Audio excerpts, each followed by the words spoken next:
This course is designed to take a look at technology's adverse effect on today's youth and methods of how parents can aid in counteracting these effects. Today's youth have lives similar to what today's adults had in their childhood and teen years. Still popular are sports, friends, school activities, shopping, watching movies, and even getting into trouble every now and then. But today, there are different ways of how they go about these activities, interests, and hobbies. The interests they share have one commonality, which is the digital media that they use to talk about these events, socialize through, and are entertained by. Whether they are looking for information on their computer or phone, communicating with their peers, or playing video games with people halfway around the world, everything is easily at the tips of their fingers.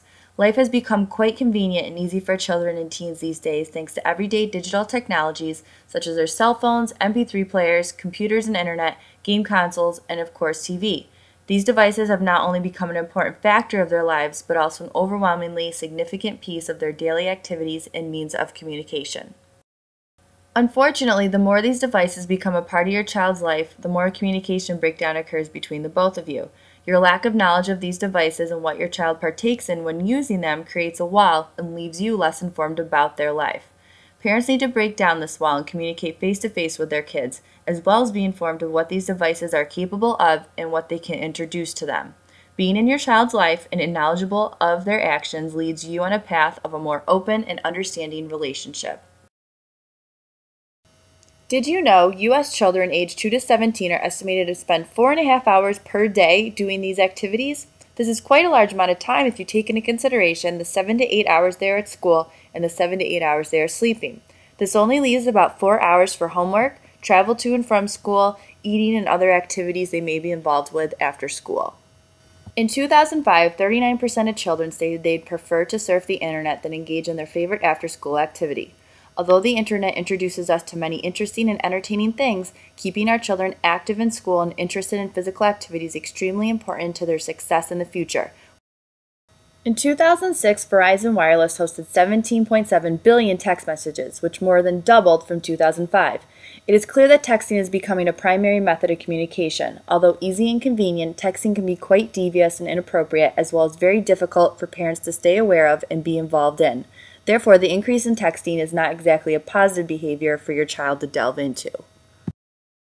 These staggering statistics had led me to the 3 basic concerns I would like to address in this offered course listed here. We will incorporate these 3 concerns in each day's discussions. Participate because you want to have open discussion with your children, bridge the gap between the two of you, and have a more effective and positive relationship. Participate because you want your child to be interested in their academics and lead them on a path for a healthy future. Lastly, learn what it is out there and what these digital devices can introduce to your child. Although sometimes entertaining and educational, things such as the internet, video games, and cell phones can introduce your child to unsuitable people and ideas, as well as be a gateway to dangerous and age-inappropriate circumstances.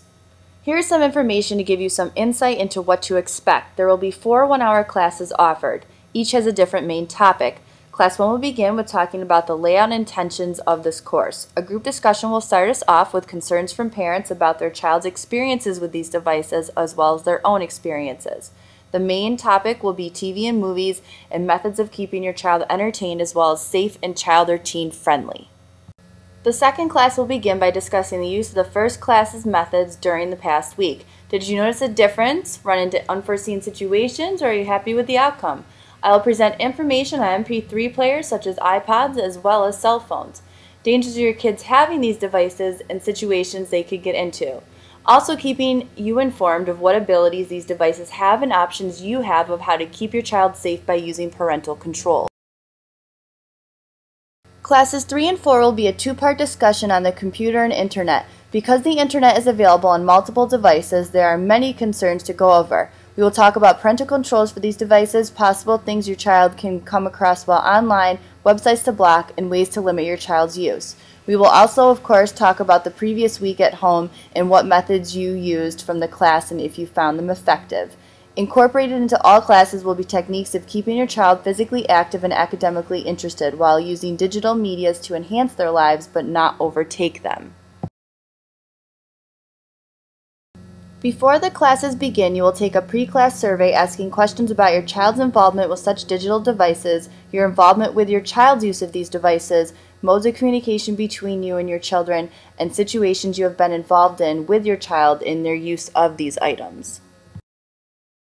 About 2 to 3 weeks after the 4 classes are complete, you will be emailed a voluntary post-class evaluation that we ask of you to fill out and send back to us to help in the development and success of this course.